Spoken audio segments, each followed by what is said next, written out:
जरूरी सूचना है आप सभी स्टूडेंट्स के लिए, स्टडी फॉर सिविल सर्विसेज का Android app Google play store में आ चुका है, उसको प्लीज तुरंत इंस्टॉल कर लीजिए। और अगर आप स्टडी फॉर सिविल सर्विसेज के सिर्फ ऐप से कोई भी कोर्स, कोई भी पीडीएफ परचेस करते हैं तो उसमें अप्लाई कूपन, अगर आप ज्ञान सर जो है आप उसमें अप्लाई करते हैं, ये कूपन कोड है, तो उसमें 20% फीस तुरंत माफ हो जाएगी, मतलब 20% डिस्काउंट तुरंत उसमें लग जाएगा। ज्ञान सर लिखना है, नॉर्मली ज्ञान सर स्मॉल लेटर में है सब कुछ, कोई स्पेस नहीं, कोई कॉलम नहीं, सिर्फ ज्ञान सर, GYANSIR। इस तरह से अगर कूपन कोड लगाते हैं आप ऐप में बाई करने से पहले, जो अप्लाई कूपन वाले में आता है, तो 20% का डिस्काउंट तुरंत मिलेगा। वीडियो देखिए। दोस्तों नमस्कार, स्टडी फॉर सिविल सर्विसेज में आप सभी का स्वागत है। यूपीपीएससी प्रीलिम्स एग्जामिनेशन की पेड क्विज हम लोग देख रहे हैं लगातार, कंटिन्यू करेंगे इसे यहाँ पे, ठीक है। काफी इंपॉर्टेंट क्वेश्चन है, प्लीज ध्यान से देखा करिए इसे। फर्स्ट क्वेश्चन में आपसे पूछा गया है, सरदार वल्लभ भाई पटेल कृषि विश्वविद्यालय इसमें से किस शहर में स्थित है? उत्तर प्रदेश के सिटीज का नाम लिखा है, तो ये जो है यहाँ है आपका मेरठ में, वेस्ट यूपी। संगीत शिक्षा हेतु उत्तर प्रदेश में जो पहला संगीत महाविद्यालय स्थापित हुआ, इसमें से कौन सा था? प्री इंडिपेंडेंस स्टैब्लिश हुआ था ये 1926 में लखनऊ में। कौन सा? भातखंडे संगीत संस्थान। नेक्स्ट है, उत्तर प्रदेश के किस जनपद में अगरिया जनजाति इसका निवास है? तो डी ऑप्शन सोनभद्र। नेक्स्ट है, कौन सी जनजाति, अनुसूचित जनजाति, दीपावली जो उत्सव मनाते हैं उसको ये शोक यानी कि एक सैडनेस के रूप में मनाते हैं, ठीक है, तो ये है थारू। उत्तर प्रदेश के जो हमारा ये पब्लिक सर्विस कमीशन है, राज्य लोक सेवा आयोग, तो इसके जो भी वर्तमान में कार्य हैं, अगर मान लीजिए इसके कार्यों का विस्तार करना है तो वो किसके द्वारा किया जा सकता है, ठीक है, तो ये जो है हमारे उत्तर प्रदेश की जो विधानसभा है ना, उनके द्वारा लॉ बना करके ऐसा किया जा सकता है एज पर आर्टिकल 321। निम्नलिखित अनुच्छेदों में से कौन सा एक राज्य सरकार के ग्राम पंचायतों को संगठित करने का निर्देश देता है ना? तो जो है पहले भी हमने शायद उसको बात की हुई है, डीपीएसपी में हमारा एक आर्टिकल है कि जो भी सरकारें हैं वो अपने राज्य में जो है लोकल लेवल पे पंचायतों को कॉन्स्टिट्यूट करेंगे, है ना। तो ये जो है आर्टिकल 40 है ना, भाग 4। अब तक उत्तर प्रदेश में कितनी महिलाएं मुख्यमंत्री के पद पर रही हैं, ठीक है, तो ये रेशियो देखिए पूरे भारत में ही काफ़ी कम रहा है महिलाओं का किसी बड़े पॉलिटिकल पद पे रहना। तो जैसे उत्तर प्रदेश में भी देखें तो सबसे पहले सुचेता कृपलानी और दूसरी कौन है? मायावती जी, ठीक है, तो 2 ही महिलाएं हुई सिर्फ। नेक्स्ट है, भारतीय राष्ट्रीय कांग्रेस की समिति के द्वारा ब्रिटेन में प्रकाशित निम्नलिखित में से कौन सी पत्रिका है? तो फ्रीडम स्ट्रगल टाइम पीरियड की ऐसी चीज़ें लगातार पूछी जाती हैं, तो उसी में से यहाँ पे ऑप्शन बी, ठीक है, इंडिया नामक पत्रिका। निम्नलिखित में से कौन सा सुधारक प्रार्थना, यहाँ पे थोड़ा अशुद्ध लिखा हुआ है, ठीक है, प्रार्थना समाज से जुड़ा हुआ था? तो प्रार्थना समाज जो था इसका फाउंडेशन हुआ 1867 में, और आत्माराम पांडुरंग, ठीक है।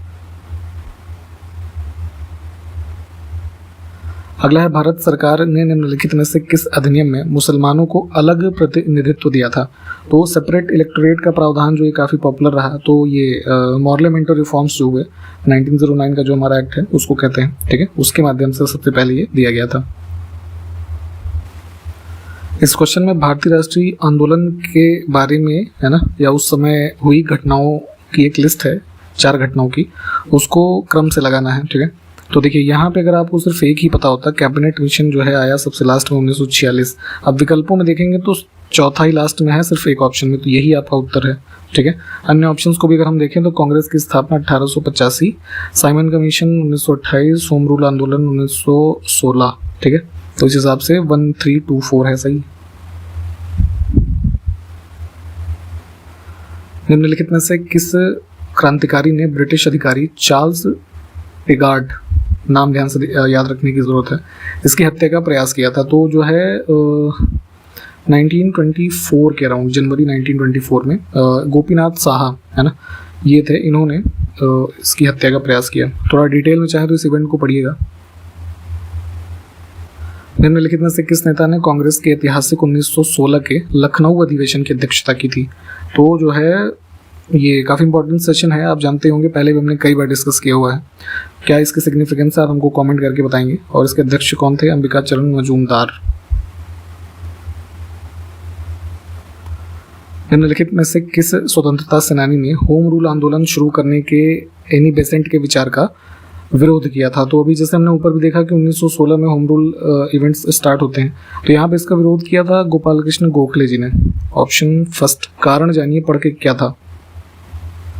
भारत सरकार अधिनियम 1858 के प्रारंभ के समय 1857 की जो ये हमारी क्रांति हुई, तो उसके बाद जो है क्राउन के अंतर्गत हमारा शासन चला गया इंडिया का, ठीक है। तो फिर ये एक्ट इनैक्ट किया था इन्होंने, तो उस समय पूछा गया कि ब्रिटिश जो सम्राट है कौन था, तो क्वीन विक्टोरिया है ना, ये रही थी तब। एक और रिफॉर्म एसोसिएशन स्टार्ट किया गया था जिसका नाम ही था इंडियन रिफॉर्म एसोसिएशन, ठीक है। तो किसने की थी इसकी शुरुआत, ये बताना है। तो 1870 में ये केशव चंद्र सेन। इसमें से किसने कहा था कि मेरा एकमात्र उद्देश्य हर आंख से हर आंसू को पोंछना है, ठीक है। इस तरह की चीज़ें भी, स्टेटमेंट्स काफ़ी इंपॉर्टेंट होते हैं, पूछे जाते हैं, ठीक है। तो आज़ादी के बाद जो पहला इंडिपेंडेंस डे की स्पीच हुई 47 में, उसी के अवसर पे ये स्टेटमेंट था जवाहरलाल नेहरू का। Option C. नेक्स्ट है, जब पिंडारियों ने बड़े पैमाने पर लूटपाट करके मध्य भारत में कहर ढाया, तब गवर्नर जनरल कौन था? लॉर्ड हेस्टिंग्स के टाइम पीरियड की बात हो रही है। देखिए इसमें क्या है कि पिंडारी शब्द समझिए, ये बेसिकली क्या थे कि ये मिक्स ऑफ पीपल थे, इसमें हिंदू भी थे, मुस्लिम, अफगान, जाट, है ना, मराठा। तो ये लूटपाट का बेसिकली काम करते थे, है ना। और मध्य भारत में काफ़ी इन्होंने जो है लूटपाट की एक्टिविटीज़ में इन्वॉल्व रहे, तो उसी के लिए जो है देखेंगे तो 1816 के अराउंड जो है यहाँ पे इनके अगेंस्ट में एक पिंडारी वॉर टाइप का हुआ था, है ना, वो भी पूछा जाता है, तो उसको भी ध्यान रखिएगा। इसमें से कौन सा नेता होम रूल लीग से जुड़ा हुआ था? तो अभी जैसे हमने देखा एनी बेसेंट, और दूसरे कौन थे? बाल गंगाधर तिलक, इन्होंने चलाए और ये इससे जुड़े रहे होम रूल लीग से। नेक्स्ट है, नौसैनिक अभ्यास का कौन सा युग्म सुमेलित नहीं है? इसको बहुत ध्यान से देखा करिए कि क्या पूछा जा रहा है। तो कोंकण एक्सरसाइज होती है, ये बेसिकली जो है इंडिया और श्रीलंका लिखा है, गलत है, इंडिया और यूके, है ना, इनके मध्य होता है। इसमें देखिए कौन सा युग्म सुमेलित नहीं है, कुछ अवार्ड लिखे हैं और किस वर्ष में वो स्टार्ट किए गए, ठीक है। तो पुलित्जर प्राइज जो है जर्नलिज्म और न्यूज़पेपर वगैरह के रेफरेंस में जो प्रदान किया जाता है ना, इसकी शुरुआत हुई थी 1917 में। ब्लू फ्लैग सर्टिफिकेशन वाले कुछ बीचेस हमने पहले भी बात की हुई है ना। तो इम्पोर्टेंट सिग्निफिकेंस इनका होता है, इनको मैप पे लोकेट कीजिएगा कि किस किस कोस्ट पे ये लोकेटेड है ना। तो जो है इसमें गलत पूछा गया है, तो एडन का केरला है, ये पौंडीचेरी यानी पुदुचेरी हो जाएगा। केंद्रीय सतर्कता आयोग की स्थापना किसकी सिफारिश पर की गई थी? सेंट्रल विजिलेंस कमीशन स्टैब्लिश हुआ 1964 में, है ना। प्रिवेंशन ऑफ करप्शन के रेफरेंस में एक कमेटी बनी थी इसी चीज़ के ऊपर, ये के संथानम समिति, ठीक है। तो ऑप्शन सी को चुनेंगे, इन्होंने सिफारिश की थी इसके स्थापना की। एशियाई खेल काफ़ी पॉपुलर है, इनका पहला संस्करण किस वर्ष में आयोजित हुआ और कहाँ पे हुआ? भारत में, न्यू दिल्ली में। तो 1951 में, ठीक है। उस टाइम पे जो है कुल 11 टीमों ने इसमें भाग लिया था, ठीक है। इस चीज़ को ध्यान रख सकते हैं, लेकिन वही मोस्टली इसमें ये पूछते हैं कहाँ पे हुआ था, तो दिल्ली में, और सबसे फर्स्ट एडिशन एशियन गेम्स का। फिर से देखिए कुछ यहाँ पे रेवोल्यूशंस लिखे हैं और किस चीज़ से संबंधित है, तो उसमें क्या मैच नहीं है। तो राउंड रेवोल्यूशन संबंधित है हमारे पोटैटो के प्रोडक्शन से, ठीक है, आलू। और अगर यहाँ पे एग के प्रोडक्शन की बात करें तो इससे संबंधित है सिल्वर रिवोल्यूशन, ठीक है। निम्नलिखित में से कौन बौद्ध साहित्य से संबंधित नहीं है? तो बुद्धिस्ट लिटरेचर इसमें नहीं है, ये आगम, ठीक है, ये बेसिकली जैन से संबंधित है, जैन लिटरेचर, है ना। इसको अगम सूत्र भी कहा जाता है, इसको भी ध्यान रखिएगा। नेक्स्ट है, श्रौत सूत्र का संबंध इसमें से किस विषय से है? तो ये बेसिकली जो है हमारे ये वैदिक लिटरेचर का ही पार्ट कह लीजिए, यज्ञ से संबंधित नियम, है ना, या फिर जो इस तरह के पूजा पाठ में हमारे ये श्रोत का उच्चारण होता है ना, उससे संबंधित इसको हम कर सकते हैं। अगला है कूर्ग, अरेबिका और चिकमंगलूर, ये सब कॉफ़ी की वैरायटीज़ हैं, ठीक है। तो कॉफ़ी के टाइप्स अलग अलग होते हैं, खास करके जैसे हमारे प्रोडक्शन साउथ इंडिया में इसका होता है, तो उसको भी जानते रहें। तो ये सब जो है किस राज्य का जीआई टैग भी है, ये पूछा गया है। तो संबंधित है ये कर्नाटक से। देखिए एक क्वेश्चन है कि जब पानी में साधारण नमक होगा मिलाया जाता है तो पानी के क्वथनांक बिंदु और हिमांक बिंदु यानी कि बॉइलिंग पॉइंट और फ्रीजिंग पॉइंट पे क्या इफेक्ट होगा। तो बॉइलिंग पॉइंट जो है वो हमारा बढ़ जाता है और जो हमारा फ्रीजिंग पॉइंट है ना, वो घट जाएगा। ठीक, तो डी ऑप्शन को चुनेंगे। एग्जाम्पल के तौर पे जैसे पानी में आप ये सॉल्ट डालिए है ना और उसको बॉईल करने लगेंगे, ठीक है, तो बॉईल देर में होगा वो। ठीक है, सिमिलरली जैसे एग्जांपल के तौर पे जो ये होते हैं आइसक्रीम वाले है ना, तो वो अपने जैसे कार्ट में आइसक्रीम के लिए बर्फ़ जमाने के लिए यूज़ करते हैं, तो बर्फ़ के ऊपर आपने देखा होगा सॉल्ट को अगर डाल देते हैं तो बर्फ़ वो देर से पिघलती है ना। तो क्या हो गया कि हमारा जो फ्रीजिंग पॉइंट है वो कम हो गया है ना, तो वो टाइम लेती है थोड़ा, तो इसलिए दोनों चीज़ें इस तरीके से होती हैं। भारतीय संविधान में स्वतंत्रता का अधिकार 4 अनुच्छेदों के द्वारा प्रदान किया गया है, जो कौन कौन से हैं। देखिए भाग 3 हमारे कॉन्स्टिट्यूशन का है फंडामेंटल राइट्स का, ठीक है, आर्टिकल 12 से 35 के बीच में। ठीक, अब यहाँ पे पूछा गया है कि स्वतंत्रता का अधिकार, तो हम इसको 6 कैटेगरीज में पढ़ते हैं हमारे फंडामेंटल राइट्स को। सभी को देख लेते हैं। जैसे आर्टिकल ये हमारा मेनली जो हम पढ़ते हैं तो 14 से 18 ये हमारा क्या है, राइट टू इक्वालिटी। ठीक, फिर क्या है 19 से 22 ये हमारा क्या है, राइट टू फ्रीडम है ना, तो वही चीज़ यहाँ पे पूछी गई है ना, राइट टू फ्रीडम। तो कौन सा विकल्प हो गया 19 से 22 फर्स्ट। ठीक है, इसके बाद जो है राइट अगेंस्ट एक्सप्लॉयटेशन, ये हमारा कौन सा है 23 और 24। फिर है ये right to freedom of religion, ठीक है, ये 25 से 28। फिर जो है एजुकेशनल राइट्स, तो ये जो गया 29 और 30। फिर जो है 32 से 35 मेनली ये हमारे राइट टू कॉन्स्टिट्यूशनल रेमिडीज। तो इन सभी को ध्यान रखिएगा, ये सारी कैटेगरीज इंपॉर्टेंट हैं और ऐसे कभी इस तरीके से नाम दे करके पूछी जाती हैं।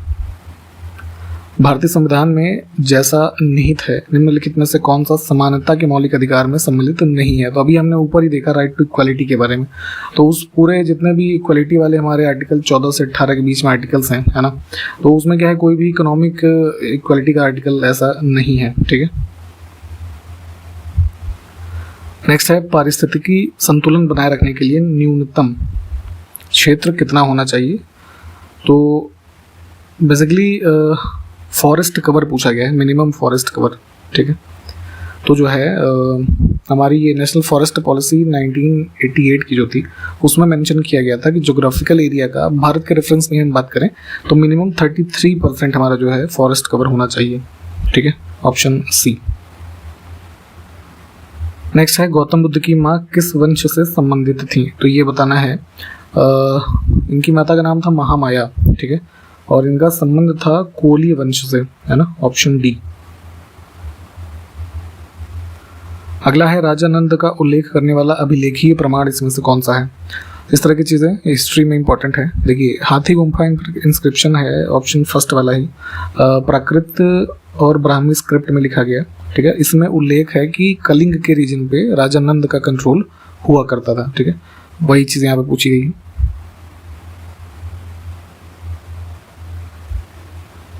निम्नलिखित में से कौन सा सही सुमेलित नहीं है। ये देखिए लिस्टिंग है महाजनपद और उनकी कैपिटल। तो कुल 16 महाजनपद थे, इनमें से 16 के तो नहीं पर कुछ जो प्रमुख हैं खास करके जिनके क्षेत्र वर्तमान उत्तर प्रदेश के क्षेत्र में थे, इनकी संख्या है कुल 8। इनकी आपको कैपिटल याद होनी चाहिए। तो इसमें गलत है, ये जो है कौशल का अहिक्षत्र लिखा है ना, इसका श्रावस्ती। कौटिल्य के द्वारा लिखा गया अर्थशास्त्र क्या है। काफ़ी फेमस बुक है अर्थशास्त्र नाम से ही, इकोनॉमिक्स की बुक नहीं समझना इसे। ये बेसिकली देखेंगे जो गवर्नेंस है ना के प्रिंसिपल्स हैं उसको बताती है। नेक्स्ट है निम्नलिखित में से राज्य के सप्तांग सिद्धांत के अनुसार राज्य का 7वां अंग कौन सा था। तो इसी अर्थशास्त्र की ही बुक में है ना ये राज्य के 7 अंग बताए गए है ना, सप्तांग सिद्धांत के नाम से। तो जो है 7वां पूछा गया है ना, तो 7वां था मित्र। ठीक है, हम 7 के बारे में थोड़ा सा बता देते हैं। पहला किंग यानी कि राजा। ठीक है, फिर जो है अमात्य यानी कि ब्यूरोक्रेट्स कह लीजिए। फिर जनपद यानी कि जो टेरिटरी है राज्य की। ठीक है, उसके बाद दुर्ग यानी कि जो फोर्ट किला है। फिर जो है कोष, तो ये ट्रेजरी, फिर है दंड यानी कि जो है कुछ दंड देने वाली अथॉरिटी है ना, और मित्र यानी कि आपका जो एलआई है, राज्य का एलआई है। हड़प्पा सभ्यता को किस नाम से नहीं जाना जाता है? तो इंडस सिविलाइजेशन, इंडस वैली जो हम पॉपुलरली जानते हैं, ठीक है। Bronze age civilisation, first urban civilisation क्योंकि शहरीकृत था मामला सारा। ताम्रवती, ये गलत है। ऋग्वेद में उल्लिखित अफगानिस्तान की 4 नदियों में से कौन सी एक नहीं है? डी ऑप्शन को चुनेंगे, व्यास, जिसको ऋग्वैदिक नाम में हम विपाशा नाम से जानते थे, ठीक है। 4 जो नदियां हैं, कुभा, इसको जैसे पहले काबुल के नाम से जानते थे, कुरुमु, ठीक है, फिर गोमती, गोमल, और चौथी जो थी ये हमारी रिवर कौन सी, सुवास्तु है ना, दूसरा नाम स्वात, ठीक। नेक्स्ट है, निम्नलिखित में से किसने कहा था महात्मा गांधी क्षणिक भूत की भांति धूल उठाते हैं लेकिन स्तर नहीं? फ्रीडम स्ट्रगल टाइम पीरियड का ये स्टेटमेंट है भीमराव अम्बेडकर जी का। अच्छा, कोई बताइएगा जरा कि ये किस रेफरेंस में कहा गया था, कमेंट करके बताइए। नेक्स्ट है, हड़प्पा कालीन व्यापार इसमें से किन देशों के साथ होता था? ठीक है, तो मुख्यतः अगर देखें तो इराक और ईरान है ना, इनको चुन सकते हैं इसमें, ये मेन ट्रेडिंग पार्टनर्स रहे थे। नेक्स्ट है, 26 जनवरी 2024 को भारत का 75वां गणतंत्र दिवस मनाया गया, ठीक है। इसको भी ध्यान रखेंगे, काफ़ी इंपॉर्टेंट फैक्ट हो जाता है कि हमारे 75 साल रिपब्लिक होने के पूरे हुए हैं, ठीक है। फिर है कि इस वर्ष की थीम बताना है, विषय, ठीक है, सेलिब्रेशन जो होते हैं रिपब्लिक डे के। तो ये था हमारा ऑप्शन सी में, विकसित भारत लोकतंत्र की मातृका, ठीक है। हाल ही में यूनिकॉर्न बनने वाली भारत की पहली एआई कंपनी कौन सी बनी है? आर्टिफिशियल इंटेलिजेंस बेस्ड कंपनी, तो ये है ओला कृत्रिम, है ना, ऑप्शन फर्स्ट, ठीक। यहाँ पे यूनिकॉर्न की डेफिनेशन हमने आपको पहले बता रखी है, आप जरा हमको फिर से ये कमेंट करके बताएंगे, ठीक है। और यहाँ पे हमने अपने इस वीडियो को कंप्लीट किया है। आज के सारे क्वेश्चंस प्लीज़ देखें, पूछे गए क्वेश्चंस को कमेंट करके बताना है। पेड ग्रुप्स हमारे अभी भी चल रहे हैं, आप अपने सिलेक्शन को इंश्योर करना चाहते हैं तो हमारे साथ जुड़ सकते हैं पेड ग्रुप में, या फिर टेस्ट सीरीज में चाहें, या फिर पेड क्विज में, क्योंकि ऑलरेडी यहाँ पे 10,000 से ज़्यादा क्वेश्चंस करवाए गए हैं। प्रैक्टिस बहुत ज़रूरी है, आप इसका भी लाभ ले सकते हैं। इन सब की जानकारी डिस्क्रिप्शन बॉक्स में हमारी कॉन्टैक्ट डिटेल पे मिल जाएगी, आप एडमिशन वहाँ से ले सकते हैं, ठीक है। तो इन सब बातों के साथ समाप्त करेंगे, मिलते हैं नेक्स्ट वीडियो में, तब तक के लिए नमस्कार, जय हिंद।